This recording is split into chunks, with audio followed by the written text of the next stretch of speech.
I would rather have the feeling of writing a great song or a great lick more than like having a great orgasm. Sure. More than like winning the lottery or write a great song, then listen to that song while I'm having an orgasm. After finding out I just won the lottery, I would love to have a combination of those things.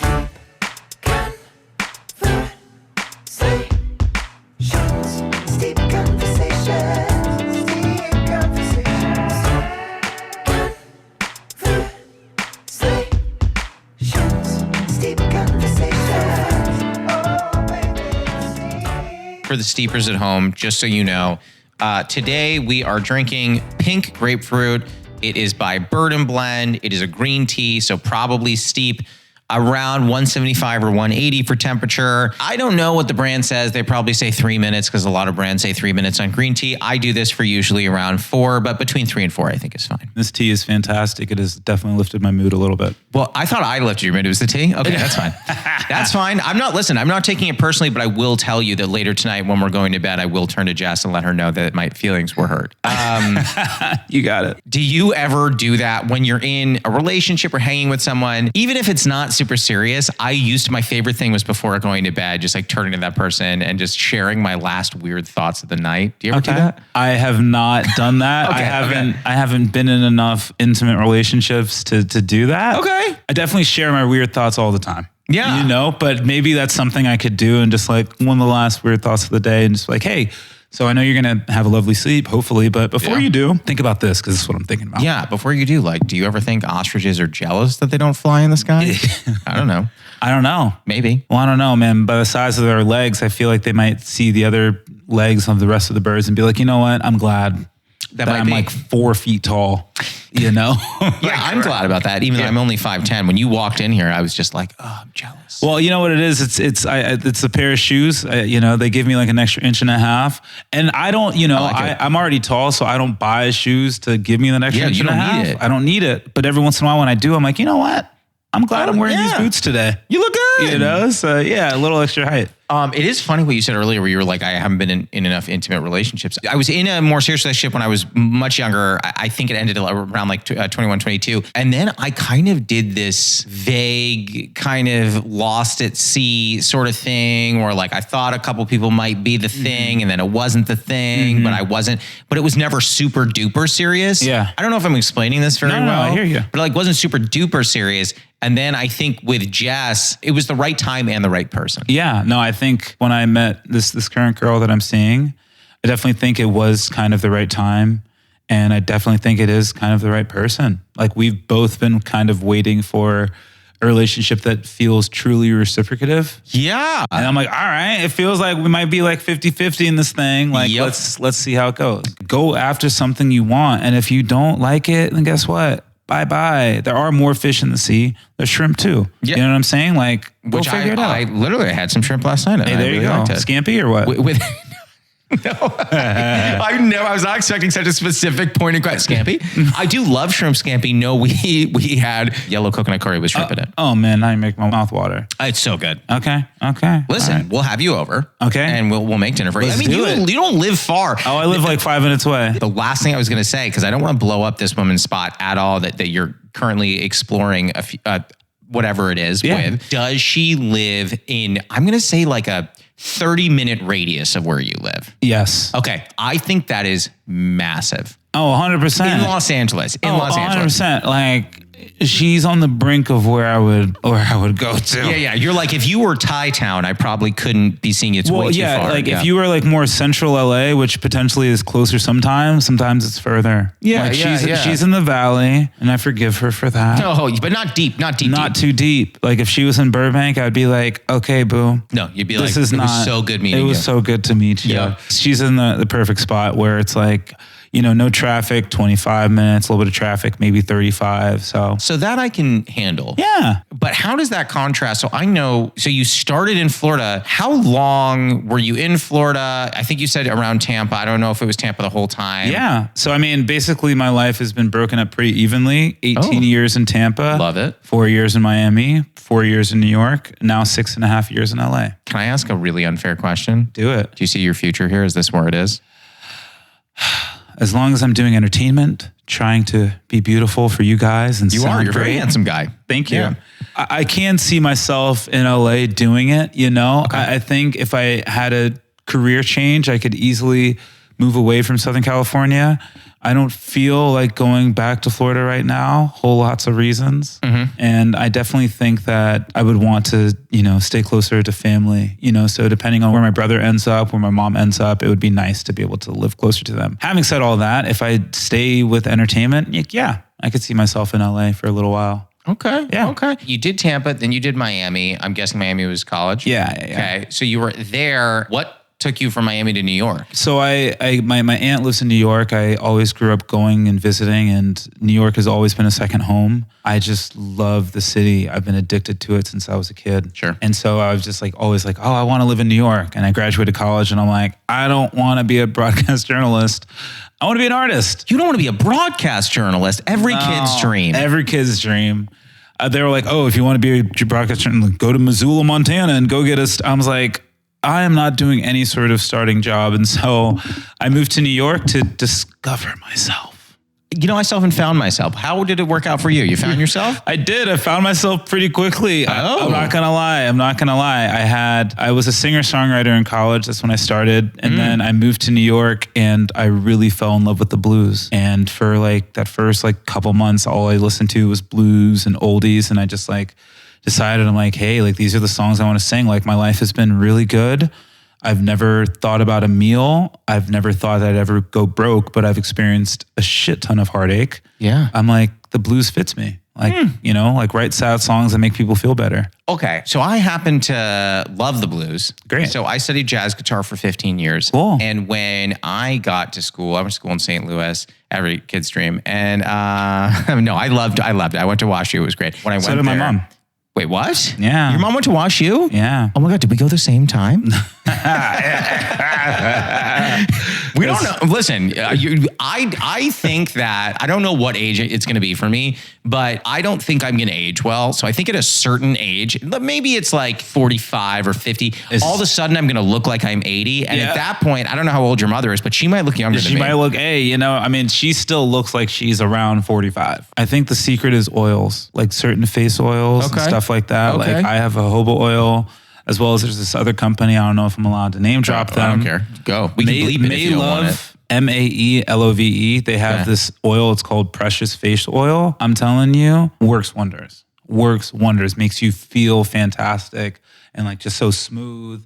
I'm telling you, it's the move. Daytime, nighttime. You could do daytime and or nighttime, and you don't need to use it every single day. Okay. But like as you start using it, you know what? I'll get it for you. I'll get it for you because I need to re-up myself. Oh my God, please. I'll get you a little gift. I would love that. Yeah. Oh, you're the best. You can come back anytime. Hey, tell you what, let's do it. I'm already coming back for shrimp. So. Yeah. Oh my God. We're going to do it. I'm telling you, I genuinely am excited. I love making that kind of food. Oh, I love it too. I love cooking. I love cooking for other people. I love cooking for myself. I feel like you're good. I don't know. Hell yeah, dog. getting I make energy it from you. happen, bro. I make it happen. I throw down in that kitchen. Ain't no games. No games. What's your best dish? My best dish is jerk chicken. I had a jerk chicken party last year. A party? You had a jerk chicken party? Jerk chicken party. Love it. Just made a bunch of jerk chicken, invited some friends over. Good handful of people said it's the best, not only jerk chicken, it's the best chicken that they've had in their entire life. Holy crap. And I'm not going to lie, the recipe is fire. I wish I could take ownership of it, but obviously it came from a chef. But yeah, I make jerk chicken is probably the best thing I make. You found yourself musically in New York. Is that where the cooking started? I would say the cooking started in college. So I went to school for broadcast journalism, and one semester we had to just watch television. That was like part of our homework. Just like I should have studied one week you're watching Fox, 1 week you're watching CBS, 1 week you're watching NBC, just like the local programming on and on. And so part of that, I was watching 30-minute meals with Rachel Ray. Gotta.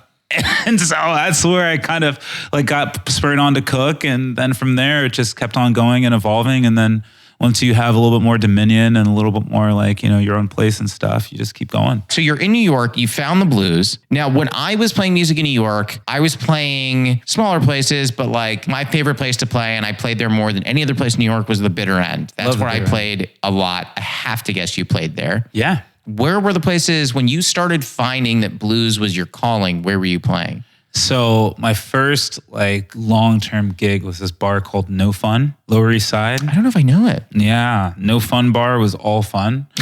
And What a weird name, yeah. I know, right? So basically, I kind of like had a residency, like playing there Friday nights, Thursday nights, and like I would play, and then after like that, like they'd have a DJ, and like the whole place would like turn up, and it'd be like amazing, kind of like a little club. So really having fun at no fun, like that's like kind of where I cut my teeth, because I'd have to like play for 2 hours, and like back then it'd be like, oh my gosh, 2 sets of 45 minutes worth of music, like 18 songs, like how am I gonna figure that out? And like now I could like, you know, play a 5-hour gig like no problem. Well, you mentioned off mic that you've played weddings before. In order to do that, you must have to have, I mean, you can use like, you know, fake books and lead sheets and things like that, but committed to your brain, you must have to have a ton of tracks. I have definitely a lot of songs just committed to memory by now. And like, it's just get the hamster wheel rolling and you just keep on rolling with it. One of my favorite things now is to like, you know, play a song that I've never played before, but like live at a gig. Like a song that I've heard on the radio, like, you know, over a couple times or like through the years, but I've like never played. Like Miley Cyrus's Flowers, like I don't think I've ever actually listened to that song start to finish. I haven't, no. But I've played it at a gig. And I'm just like, you know, like I didn't do the absolute best. Honestly, probably the funniest was I was down in OC and this dad is like, hey, like, can you play the song? Like it's a Father's Day, like song. It's a country song. Never heard the song before, but I'm like, it's country. He's like, dude, you got it. You got it. I'm like, all right, pull up the chorus, pull up the lyrics, play the song. I did pretty decent. Did you really? Pretty decent. You didn't even listen before to go, what does this sound like? Never even heard it before. But I was like, it's kind of a country song. I'm like, I'm gonna have to put my spin on it. I got the chords. Let's just make it up. And then I listened to it later and I was like, honestly, wasn't that far off. Because certain country songs, that's not easy. You can tell how they're gonna go. Sure. You know what I mean? So it was a song like a little more braking, a little less gas for my Chevrolet because I got my little man with me. You know, it was a great song. It was a sweet father-son song. Sounds like an interesting song. So before you found that you wanted to do music full time, were you playing guitar at a young age? No, I wasn't. I picked up guitar in college. I've always been playing music. I started with piano, with singing. Really the first instrument I was good at, besides my voice, because my voice is also an instrument, was the drums. I fell in love with the drums and like, that's how I got introduced to so many different genres of music. Like I never liked rock and roll until I started playing the drums. And then I got into the Killers, I got into the Queens of the Stone Age and like Foo Fighters and all of that. And I'm just like, wow, like I love rock and roll. And I'm like, I never thought I would, you know, and then like got into the Roots and all different kinds of, you know, and so I would just go home and if I wasn't at soccer practice, I was playing the drums in my room. You know, playing till things fall apart, just playing along that. Making it happen, man. That is so interesting. Yeah, I always wanted to be good at drums. I was guitar and voice. I was never played drums. Wanted to. I think the drummer is the coolest person on the stage. I can beg to differ. Oh, other than you. Being the lead singer, I'll beg to differ. You know what I mean? I gotta be honest with you. I was the lead singer, but I had a very attractive bass player. Okay. And it just was not fair. Yeah, I'm like up here doing work, and he's just there being like, boom, ba-doop, doom, doom. And everyone's like, who is that guy? Who is that guy? Yo, I'm singing and playing. This guy's just doom, ba-doop, singing over here. there. But did he have good hair? Yeah. You see, that's what it is, dude. His dad is Cuban. His mom is half Venezuelan, half Italian. Oh, dang. He spoke at any given time 3 to 4 languages. Oh, man. But was also just an incredibly sweet guy. And he was emo. Okay. So we weren't, our music wasn't emo, but he dressed emo. Ladies were like, he seems hurt. I want to help him. I was like, help me. I'm hurt. Did he have a beautiful name too? You don't have to name drop it if you don't want to. I don't mind dropping it. Let me tell you something, because this is how crazy it is. His name is Mark Falcon, but because it's Spanish, technically his last name was Falcon. Falcon. But people just called him Falcon. So can you imagine he's a bass player named Falcon? Oh, dang. No, I can understand how he's the hottest guy in your band for sure. Can I tell you something? I'm sitting there as a front man, like a straight guy, and women go, you get it, right? And I look at him, I go, yeah, obviously I get it. There's sex coming out of this bass, dude. Dude, I'm telling you, I looked at him, I go, yeah, he's objectively stunning. Yeah. I was like, yeah, I get it. Yeah, I see it. And I was like, who wants the guy next door? I'm right here. No, answer was one person. Yeah, I didn't find that person. Yeah. Everyone came up, they're like, hey, what's his name? I'm like, do you want to know my name? They're like, we do not. No, I'm like, we don't. Excellent. Okay. We don't. It's like, okay. I talked to you from the stage for a while. They're like, you did. And I was wondering what his deal is. Yeah. Okay, so you were at No Fun Bar, and then you stuck around? Did anything precipitate the move to LA, or you were just like, I need to change? I mean, a lot of things precipitated that move. I would say really one of the biggest things was I was running an open mic with a friend, and my friend was like, hey, so it's been fun, but I'm going to move to LA. And I'm like, you're not leaving me here by myself. And so that just like kind of spurred the thought about leaving. And like I was working full time at UNICEF, and that was great. Working for the UN, it was kind of crazy. Okay, we're going to go back to that in a second, but go ahead. And like my contract was ending, and I'm like, all right, let me at least take this month off, go on a little tour. Took the month off, went on a little tour, got back to New York. And I'm like, if I want to stay here, I have to get another full-time job. And I'm like, I have a little bit of money saved up. Like, why don't I just try moving to LA and seeing what it's like? And so then I did. And I told everybody because I didn't want to leave. I'm like, I'll be back in like 3 months. Of course, 3 months later, I'm like still here and not coming back to New York at all. Yeah, well, it also depends the month, right? If you say, hey, I'm going to come back in 3 months, and the month was like February, you're like, nah. Yeah, the month was December. And I'm like, how am I going to come back December 15th to New York City? Like, I will say that I think that December in New York is gorgeous. Oh, yeah. Still, fall in New York is, so I'm beautiful. A November baby. What month? December 22nd. Okay. Yeah, man. Phenomenal time. Yeah. Because if I were you, I would be like, oh yeah, all these lights are for me. Dude, of course. Yeah. I celebrate the whole damn month, bro. You should. I worked twice on my birthday. Okay. Both of those birthdays, I was having Mai Tais at lunch. Like, who wants to work 3 days before Christmas? Like, nobody wants to. Nobody's doing it. Not me. You know? No. Yeah. So, like, don't get me wrong, I love doing stand up, and it refreshes my soul. Yeah. You think I did it the week of Christmas? You're out your mind. No. I'm out. And I'm a Jew. I'm still like, I'm like, this is my week. Yeah, dude, of course, man. Yeah, you got 12 days, dog. Come on, let's celebrate. I never used to, I mean, obviously, to the shock of nobody, was not celebrating Christmas. But, you know, Jess is Christian. She goes, we're doing Christmas. And then I started learning like all these real important things to know about Christmas that I didn't know, where it's just like, yeah, we do cookie decorating and you really got to try. And I'm like, but I'm not good at this. I'm not good at this. Well, we got to try to be She's like, you got to really work on it. And then she was like, yeah, and then you wear matching outfits Christmas Day. I'm like, what? She's like, yeah, you know, the guys, my mom gets outfits for the guys and outfits for the girls. And I'm like, we got the slippers, the socks, everything. I wear slippers everywhere. I don't care what month it is. I wear slippers at home. I wore my slipper in my robe to walk my dog in the morning. Even if it's like 11:30, I don't care. I don't care. Right. This is my neighborhood. What are you talking about? Yeah. You know? Yeah, no, you're welcome to do whatever you want. Yeah. I'm not even embarrassed to share this. I should be, but I'm not. I have 2 of the same pair of slippers. I'm not going to name the brand because they're not sponsoring. But if they were, I would. But I own 2 pairs of these slippers. One that I wear at home, and one that I bring on the road with me. So when I'm staying in like hotels, motels, whatever, when I'm doing other stuff, I bring them with me. Bro, you know what it is?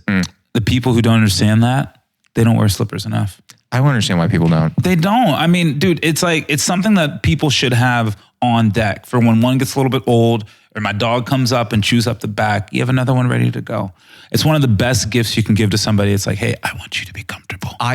Thank you. I don't understand. Nah, man, people don't know. People don't know. They don't think enough. I have to ask, and we're going to get to the newly friend game. I just have to ask really fast what kind of dog, because I'm visioning it now and I want to know. I have a miniature schnauzer. Her name is Betty, specifically Black Betty Bambalam Watson. So she's a Ram Jam dog. Ram Jam. Every morning waking her up. Oh, Black Betty Bambalam. Oh, Black Betty Bambalam. Black Betty had a child. Bambalam. The damn thing going wild. And she goes crazy. You probably don't want her to go wild. No, but she's just the best dog, man. This dog came good. I mean, like I've had to train her, but she's just the best dog. Super sweet. I'm going to take us to the first segment. Are you ready for the newly friend game? Ready for it. It's like the newlywed game, but we're friends. I mean, who knows? Things may change in the future, but we're friends for now. I have a question that I ask. We both write down our answers. First, I ask you the question. Okay. We write down our answers. Then we'll do it for me. Okay. Sometimes I ask different questions. Today, I'm going to do the same one. The question is, who is your favorite blues musician? Okay. There's so many people. There's a whole lot of them. So many people that I love. I know who I'm going to go with. Great. All right, you ready to flip your board on 3? 1, 2, 3. Oh, great answer. Okay, so Chris put Muddy Waters, which is a phenomenal answer. I put down BB King, who I thought was a good answer, but apparently the thrill is gone. Oh, that's great, man. Muddy Waters is such a good. I should have written that. Yeah, man. I'm gonna look back on this moment as a real big missed opportunity. It's okay. It's okay. Do you like BB King at all? I do like BB King, but it's more of like a Beyonce type thing, like where I see the legend and the path that he paved, and there's a lot of respect more than I specifically like his style of blues. Interesting. You know? Like I'm way more like Muddy Waters. His delivery is so good, and then right under him, barely under him, is Albert King, because he just is just so clever, and like his delivery and like the songs and everything. So yeah. So we're going to move really quickly because I have things to say, but I can't say them until we do mine. Can you guess who my favorite blues musician is? Don't say it, but write it down. 1, 2, 3. Oh, gosh, how did I not even get? I thought you were going to get that because I said you'd think it was funny. So he wrote down Howlin' Wolf, which is a great guess, but the answer is Albert King. Albert King. That's why we had to rush into mine because I couldn't say anything. You know what it is about Albert King? He's amazing. He just has these lines that are just so true. One of my favorite lines, and I was telling this to my new girl, and she was like, a little like, I don't know if I should be offended by this or that. He has a line said, "A big leg woman gonna carry me to my grave, born under a bad sign." And I just love that. A big-legged woman gonna carry me to my grave. I'm like, damn right she will. I just need some meat to grab onto. 100%. And by the way, just from you singing that one line, I'm like, yeah, I date you. Let's go. Yeah, man. Albert King's my favorite, man. Albert King is incredible. Yeah. I just had to, I don't usually rush this segment, but I was like, oh my God, I can't answer what he just said unless we do this. Going back to your story, you're learning the blues. By day, you're working at UNICEF. Yeah. How the hell did that happen? So I say that not in a mean way. No, for sure. I mean, I was basically working at, I was doing the whole artist thing and working at a temp agency. And I got a call from this temp agency saying, hey, like I actually have potentially a really great gig for you. Can you start next week? And I'm like, I'm in LA doing The Voice right now. Like, I'll call you when I get back. And so I finished The Voice. I ended up like not making it on the show, but like it was just such a crazy experience. I just heard your voice and that makes no sense to me whatsoever. And it's because it's television and they're producing a show. Did they air your audition? No, like I didn't even get to audition in front of the judges. They had like 5 days of auditions and they put me on day 5 and said, hey, we're really sorry, but all of the slots on the team's filled up. So you guys are just going to go home. But what it is like, it's a TV show. Like, have you heard of who Morgan Wallen is? Yeah. He's a country singer. Mm-hmm. He was also on day 5. He didn't get to audition as well. Like with me on the show. So it's like, it's not a matter of like who's talented enough. It's like what they're trying to fit for the season. I'm not shy about how television works and stuff. They fill their quota of black singers and like they put me on this other day. They like had me and another guy sing a John Mayer song. Is that your bag, John Mayer? It's one of my bags. Okay. I could sing pretty much any John Mayer song. And they gave me the worst John Mayer song of all time. His worst single. No. Daughters is I sang that in one of the auditions. Oh, I don't like that but song. His worst song vocally to try to make your own is Your Body is a Wonderland. Ooh. He sings in one range, X amount of notes, and if you want love, we'll make it. Like, you can't even, this is bound to be a while. Like, even like that's like a little bit, but like that's a little more flavor than he puts on it. Exactly. But like, there's not like a place that you could really show off and can't do a run anywhere in there. Dude, there's the energy is always like a wave. So I'm like, did they do this to me on purpose? Probably, yeah. But it's okay. Like, it's their producers making a show. I forgive you. But did you want to ever go back? On The Voice? Not necessarily, okay. And it all worked out eventually. I know. Well, we'll touch on how it worked out because I don't think the listeners know yet how it worked out. No. But so you came out here, you were here for a couple days, a week? I was out here. They flew me out here once, I think. And then I flew back to New York. Then I flew out here for like 3 weeks, 3.5, 4 weeks. Oh my gosh. Yeah. You were here for 4 weeks. They didn't put you up. No. I'm offended on your behalf. Nah, it's okay. It's like, it's all a learning process. I got like a backlot tour at Universal, fun. Just like dressing rooms and all this stuff. And I got to see and see all different elements of production. Like I went to school for journalism. And so before my like executive producer audition, I met Mark Burnett. And like, I know like him from like Survivor. I literally was studying this guy like a year or two before. And then right before the audition, I was like, hey, like, oh, you're about to go on audition? I'm like, cool. I'm like, oh yeah, nice to meet you, Mark. And I'm like, well, all of anxiety is like kind of out the window. Like he's just another guy working a job. Yeah. His job happens to be the producer of Survivor, the longest and most successful reality program in that regard. And like, this is right before The Voice won Emmys and stuff. I think like the season right before is like, they were like nominated for Emmys and just won like their first Emmy, blah, blah, blah, blah. So the show was continuing to blow up. And so, you know, you just realize that like everybody who's doing something in entertainment, they're just somebody working a job. It's up to you to put them on a pedestal, depending on what it is. Like there are definitely a handful of musicians that I would be floored to meet. Sure. But a handful of most of the other ones, I'm like, great, like you do what you do really well. And that's really cool. I've met a handful of like pretty successful songwriters and just like been like, oh, like, yeah, that's great that you write songs that have had 4 billion streams. There's another guitarist, Mateus, the Brazilian dude. He's like, he plays with Tori Kelly. He plays with Bruno Mars and Silk Sonic. And another person who, if I met Anderson .Paak, I don't know if I'd be able to keep it together. I met him. I was able to keep it together because like he's just... Was he cool? He seemed so like cool. Yeah. He's just the dude, you know? And I got to meet the whole band. I went to the Silk Sonic concert. It was one of the best nights of my entire life. I'm like a 1%er fan, like where... I bought the shirt, I bought the sweater, I bought the album. You gotta though.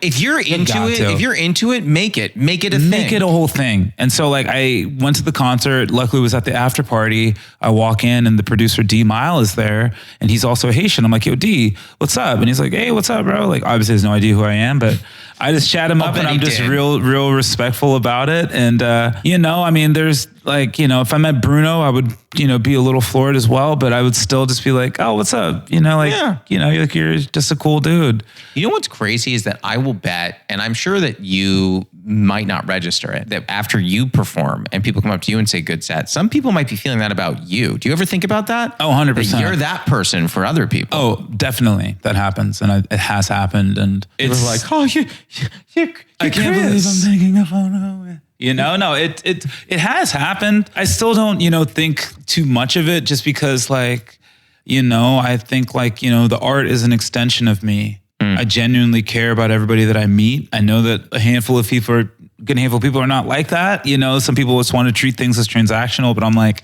you know, every moment is special. Life is full of moments. And it's like, you got to string together moments to create joy and to create happiness. And that's how it goes. So I'm like, hey, if I could leave this moment with a little bit of joy, a little bit of grace, then boom, you know? I feel like I just like got like one of the better life lessons I've had in a while. 100%. I'm literally sitting here being like, remember this moment. You should. And then like, cause so this is what it is. My brother's a lawyer and the whole reason that we got connected actually. I'll tell that on the pod in a second. Yeah. And something that he was telling me when I was coming up, he's like, hey man, so like to help you with your performances, you know, if you're not feeling into it or this or that or try to remember how you felt when you wrote that song, when you wrote that lyric and you're like, oh, that's a good song or good lyric. Remember that when you're performing it, you know? And I'm like, you know what? You're right, Reg. Because a lot of these people haven't heard my music. They haven't heard my song or they don't really know what it's really like. So it's like, bring yourself back to those moments that like made you feel, because there's a lot of great things in life. And some people might be like, what the top is. I would rather have the feeling of writing a great song or a great lick more than like having a great orgasm. Sure. Or more than like winning the lottery or more than like getting a new car or this or that. One of the best feelings to me, really just expressing yourself truly, you know, that's one of the best feelings to me. I completely agree. I mean, I think like if I could necessarily like write a great song, then listen to that song while I'm having an orgasm. After finding out I just won the lottery, I would love to have a combination of those things. That might cause a heart attack. Yeah, but at the same time, that might be too much. That might be it. That might be it. Yeah. And honestly, if that was the end of life, what a great way to go out. Are you kidding me? Come on. What a great way to go out. Yeah, man. So I do want to briefly tell everyone how we got connected. Yeah. I still think this is hilarious. So Jess works at the same company as your brother. Yeah. I get home. She says to me, we had a concert at work, which by the way, like what an amazing situation to be in. Like, I just went to work. We had a big concert, great DJ. And she's talking about this performer that blew her away. Now, let me tell you something. Okay. She is not easily impressed. Okay. This singer-songwriter guy blew her away, was so good, was so talented. And she's like, how come you had him on Steep Conversation? I go, who is it? She didn't give the name. I go, who is it? She goes, his name is Chris Watson. And I was like, don't say it like that. Don't say it like you're interested. You're dating me. She's like, Chris Watson? Chris Watson? Yeah. I was like, his name is Chris Watson. Don't go Chris Watson. Like, I don't like that. So anyway, so she like says your name and she's like, gotta look him up. I look you up. I listen. Obviously she's right. You have the voice of an angel. Thank you. I'm just like, this guy's great. She goes, I'm going to talk to his brother. Over time, we'll develop a relationship. He seems really cool. And I feel like we'd be good friends. And then over time, and she continues to talk and I go, cool. I just messaged him. And she's like, you what? Yep. And I was like, I said, here's the thing. I might have hesitated because I thought you were great and I figured you were probably busy. And then I saw that he does music and now he also does comedy. I think we're kindreds. I'm just going to shoot him a message. 100%, bro. 100%. I want to get back to, because we talked about your first trip to LA, how you came out here for The Voice. Yeah. And then you went back to New York. When you came back out to LA, a lot of people don't know this. You ended up getting on to a different show. I did. Do you want to talk about that process? Yeah, it was hilarious. Tell me the whole thing, because I don't know, but I will say I have a friend who works at ABC, and she said she knows you. Like she's familiar with who you are. I don't know if you two are friends, but she's familiar with you. Well, I'm glad that she's familiar. I mean, it's the way it is. So I get back to LA. I go to a listening party with my friend for Anthony Ramos. He did the Hamilton, and I'm like literally chilling and talking with Anthony, and just like he's like, oh, like what's your deal? And I'm like telling him I just got back. Long story short, I get back home after that and I get this email saying like, hey, we think that you like could do this like reality like dating show, like this and that. And I'm like so delusional. I'm like, sure, like let's just do like an on-phone interview. I'm like still all delirious. I do the interview and it was great. They're like, hey, like we would like to do something in person. I'm like, okay, cool. Everything for this show is just starting to line up. And did they tell you what it was yet, or they just said it's a show? They said it's like a dating show. Okay. So they weren't specific. They weren't all the way specific. And so they're like, okay, bring your guitar. And the interview is like 5 minutes away. I'm like, once again, another check. This thing is 5 minutes away. So I go do that interview. I crush it. They're like, okay, we're going to have another interview. I'm like, I'm used to this process relatively. Sure. I show up to this hotel. It was a hotel that I did The Voice, and I'm like, wow. One of the last times I was here, I was with my dad. And like my dad, like that was like his like finally coming to Jesus moment of me being an artist of saying like, hey Chris, like you didn't make it on the show, but these people are no more talented than you. Like if anything, you're more talented because you're an artist. You're not just a singer. Blah, blah, blah, blah, blah. And so I go and I have to do this whole, there's so much stuff that they're having you do. It's finally time for me to go and like meet with the executive producers. Before I do that, they're like, okay, you're gonna have a small on-camera interview. I'm like, okay, fine. So I get into this room. It's a dark room. I could barely see anybody. And like all of the people, like there's like a handful of like producers and sound guys there. I'm just sitting there waiting for whoever's going to come and interview me. The guy walks in the room. He goes, hey, my name is Patrick. We're just going to have a conversation. And I'm like, Patrick is my father's name. And this is one of the last places I saw my dad. I'm like, sure, Patrick, let's talk.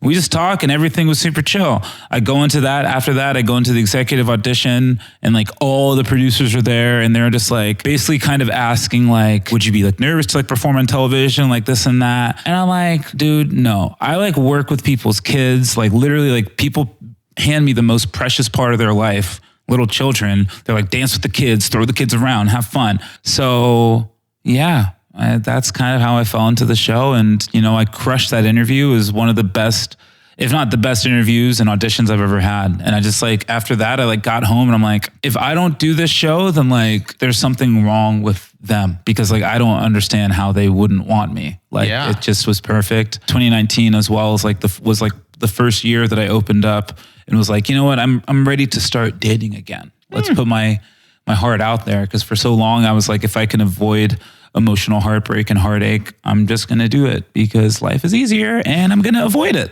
Yeah. So at this point, had they told you this show is a spin-off of The Bachelor? Yeah. Like, okay. I knew it was like, by like, one of the other interviews, I knew it was a spinoff of The Bachelor, and I knew the title, and I knew what it was going to be about, that it was going to be musicians trying to date each other. And I've never dated a musician. So I was like, okay, like, let's try this out. It's new. Everything is new. So let's figure it out. So you end up getting on the show. What's the process like? Once you started doing it, were you like, I don't want to be on here, or I'm thrilled to be here? I never have like nervous sweated or anything like that. I'm about to get like at the house and like meet Chris Harrison. Yeah. They put me in a gray shirt. I bought this leather jacket for the show. It's like for like the intro, left it at home. Oh no. So they put me in like a gray button down. I'm like, these motherfuckers did it on purpose. Cause like gray is like the most obvious thing. You could see the sweat. Oh like, yeah. And I'm like literally like praying to God. I'm like, God, if you don't let me stop sweating right now, I don't think I'm going to forgive you. Like, like I was like having these, either way. God gets much harder asks than that, I think. I know, he really does. Whatever you guys are into. And so I finally go in there and like meet Chris Harrison and like walk into the show, and all the cameras are on.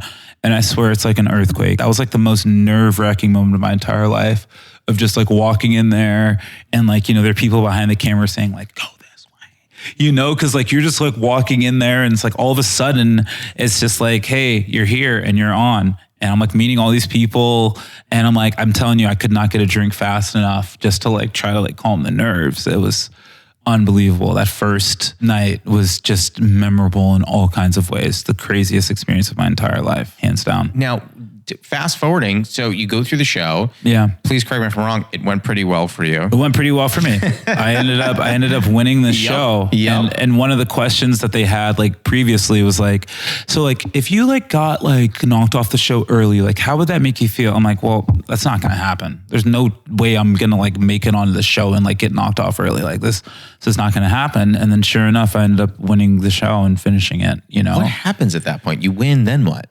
So we won with my partner Bree at the time, and they were like, all right, well, you guys are gonna do an album, you're gonna do a music video, and you're gonna go on like a 6-city tour. Amazing. I'm like, wow, this is incredible.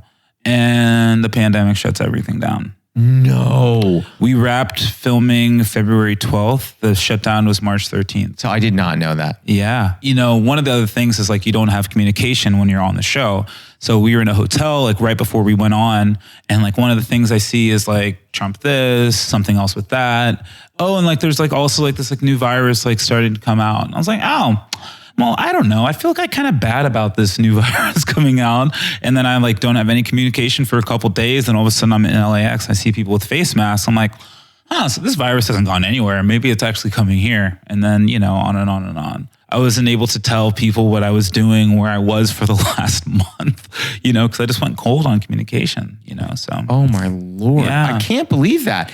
I didn't realize that all that was supposed to happen. And then once the pandemic lifts, they go, yeah, it's not happening. Oh yeah, no, it. Me and my partner, we're not together anymore. It's kind of a blessing in disguise in some ways, but at the same time, like I was definitely looking forward to being available for all these people who were just like, oh my gosh, there's this TV star who's in front of my face now. Yeah. I had to mourn that loss of like not being able to play weddings for 10 grand, 20 grand, because all that stuff would have been there where they're like, oh my gosh, like we have the winner from The Bachelor singing at my wedding, and it still does happen, but it would have been a lot nicer to be able to. Sure. But I do think that all that one really needed from that experience, and I wasn't in it, so I don't know, is like you knew how great you were. Now a lot of other people also know it. Oh yeah, 100%. That's amazing. Yeah, I had to have all of the confidence going into that. And like there was one point where my partner was like, man, like you're learning this song like very quickly. And I'm like, because I have to. Yeah. I said thank you, but in my mind, I'm like, it's because I have to. It's because that's a camera and that's a camera. This is also a camera. Like, what else am I supposed to do besides shirt like buttons, a camera? Yeah. Yeah. Like, what else am I supposed to do besides like nail this song into my head as fast as I possibly can? 100%. There's no other option. No other option. And like, one other insider thing is like for the performances, out of like the 4 or 5 performances that we had, they put us up first. And then I was also like the one to like start the song because like my partner just like wasn't ready to like be like, okay, like I'm gonna sing the song now. And so they were just kind of like, they saw me and they're like, okay, Chris, like we think that you're one of the stronger performers and singers. Like you're gonna start the show for us. And like I like set the stage for like the rest of the other couples and stuff that were performing. And I'm like, well, you know, God, you're not making mistakes. Like it's not a mistake that they want me to go first. And it's like, you're cut for this moment. Go do it. Like, what else are you going to do? Like, you wanted to sing. Now you're singing. And it's just another stage. It's another performance. Like, you're in this for the long haul. This isn't going to be the last show you're going to do. I totally get that. Well, are you ready for the lightning round? I'm ready for the lightning round. Let's do it.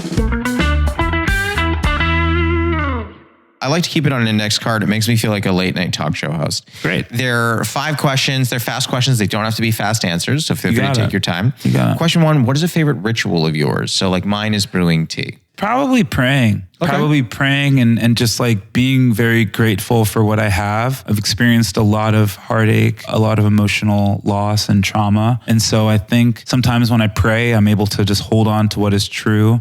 You know, in terms of like grieving my father and my best friend, I lost them on the same day and lost a whole lot of other people. Thanks, man. What God has like revealed to me is like, hey, you have to hold on to what's true. I have a father that I miss. There's some people that they lose their father, they lose this or that, and they're like, good riddance. I'm glad he's gone. Or they lose their dad and they're like, man, I miss him so much. Like he was barely in my life or something like that. I'm like, I have a dad that I miss. And like, that's just the greatest gift ever. Like that's what's true. I have a friend that I miss, but look, I have so many other best friends. Like that's also true. So yeah, that's probably my greatest ritual is praying and giving gratitude. I mean, I feel the same way about my dad. So I understand what you mean. Question 2, what is a running bit that you have with a friend or a partner that makes you laugh? One of my best friends out here in LA, Blake, he was in the National Guard and like he like got the Southern accent from this guy from West Virginia. And it's like, tell you what. And just like, it's kind of like a King of the Hill type thing. And we just kind of talk to each other like that. And as well as like, I also had a thing with my friend growing up and we'd call each other boy all the time and like fake racist stuff. And like, it's kind of like Clayton Bigsby type thing. Like, you know, just, you know, when I would, you know, all that stuff, my favorite accent to fake or is a Southern accent. You know, one time I met this guy, Clayton. Clayton was from Mobile, Alabama. Of course he was. And he was a really nice guy. And I asked him, I said, Clayton, I'm not trying to be rude. Is that really how fast you talk? And he said, yes, this is it. And I swear to you, man, that's how fast the man talked. He couldn't speak any faster than that, and that was fine. But it was like, you're like, it's all good. It was a real eye-opening experience to meet somebody who like they really spoke that quickly. That's insane. Or that slow. So yeah. I love that.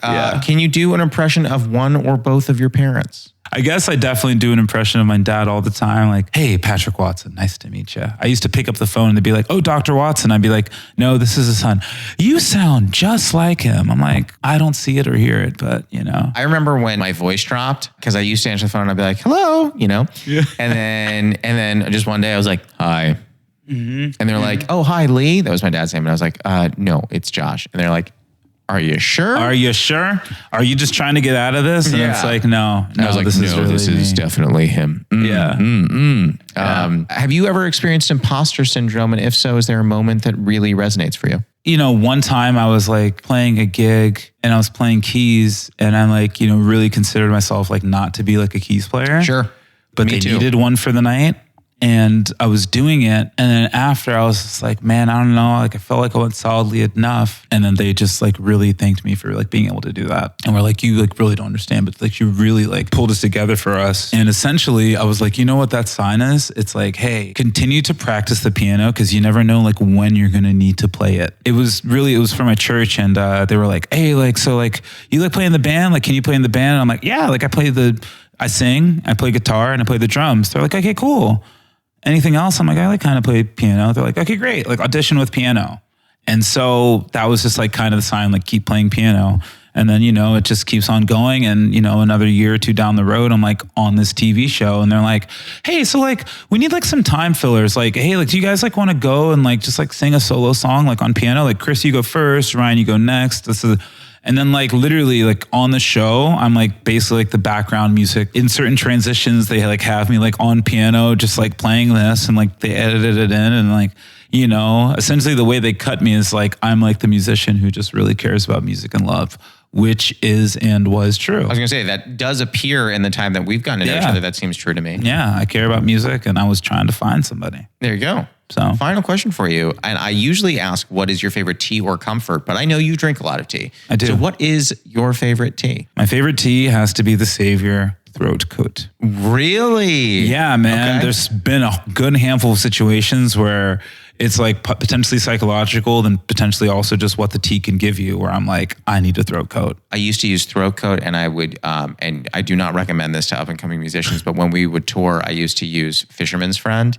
Okay. And I don't even know what that is. It would numb your throat entirely. So you couldn't actually tell the damage you were doing. Don't recommend it. Don't recommend it. I don't want to do that. I don't recommend it. Yeah, I don't want to do that. Yeah, I learned very quickly that two things. Number one, that I had a very specific form of acid reflux that was hurting my vocal cords, and that's why my voice was running out. Shiza. And two, I also learned that doing really long gigs 4 nights in a row, including practices during the day, was a dumb thing. Dumb. Yep, it was dumb. Yeah, you gotta hydrate. You gotta relax. I mean, you know, like you gotta be able to take it easy on yourself sometimes. You know? I did not know that. Yeah, I know it now. Yeah, no, that's good. That's good. We're learning. We're in our 30s. We're figuring it out. We're learning. Figuring it out. Yeah. Is there anything else you want to add? We're at the very end. Anything else you want to add? I mean, I have a new single. It's called "When I'm Alone," and it's so good. Thank you, brother. I appreciate it. Your voice is just magical on that track. Thank you. Yeah. Thank you, man. And yeah, I have a lot of blues music coming out. I'm actually going to go to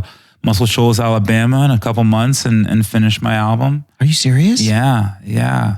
So I'm going to drive over there, take the dog, and just... Well, you got to. I mean, Betty does not deserve to miss out on that. Oh, no, of course not. Lil Bam. Lil Ram Jam. Lil Ram Jam. We are going to put all of your links, socials, Spotify, everything in the show notes. Chris, thank you for coming on. Of course, man. As well as... You can call me Chris because we're friends. Oh, I'm sorry. But if people are looking me up, it's Christopher Watson. Like that's like the, artist name, just all that. And we got to come back because we didn't even get to touch on comedy yet. I know that. And I was looking at the time and I'm just like, I had so much fun talking to you. Yeah. And I'm like sitting here and I realized, I was like, oh my God, I did not get to comedy. Oh, we'll just say this one tidbit about comedy. The reason I really started doing it at this stage in my career is because I play shows all the time. And music is still difficult in terms of trying to break through. Yeah. It's so easy to me now. I played this release show, and it's one of the easiest shows I've ever played. It's also one of the best shows I've ever played. It's very easy to me in a lot of ways. So comedy is extremely challenging. And so I'm like, let's keep challenging myself as an artist. Yeah. Yeah. I don't like when people are like, it's too late for me to start X. And I'm like, I didn't realize. Are you on your deathbed? Yeah. Are you literally? You must be. Yeah. Are both of those legs that you're standing on, they're not going to work tomorrow? Must be gone. Yeah. You must be dying, which is fine. Yeah. I'm dying too. Next time we will talk all about comedy. Yeah. And if you also we'll link both of your social because I know you kept them separate. Watson Comedy. I need the followers. We're going to keep them separate. Yeah. Thank you, my man. Appreciate it, brother. Appreciate you. That was Chris Watson. You can find him at Tell Him Watson on Instagram, and you can find his music on tellhimwatson.com and wherever you listen to music. Steep Conversations is produced and edited by Lucas Marshka. Our theme song and additional music are by Oliver Hymack. Our cover art was done by Neil Fraser with photography by Matt Mazisco. Social media by Dia Villegas. Please write a review and rate our podcast on Apple Podcasts and wherever else you can. You can send any questions, comments, newly friend game suggestions, or tea suggestions to steepcombos@gmail.com or tweet us at steepconvos. I'm Josh Lanzette, and you can follow me on Instagram, TikTok, Twitter, YouTube, and Facebook at Josh Lanzette. We'll be back next week, so until then, happy steeping.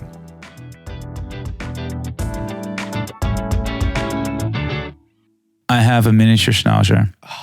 Her name is Betty, specifically Black Betty Bambalam Watson. She's a Ram Jam dog. Ram Jam. Every morning waking her up. Oh, Black Betty, Bambalam. Oh, Black Betty, Bambalam. Black Betty had a child. Bambalam. The damn thing going wild.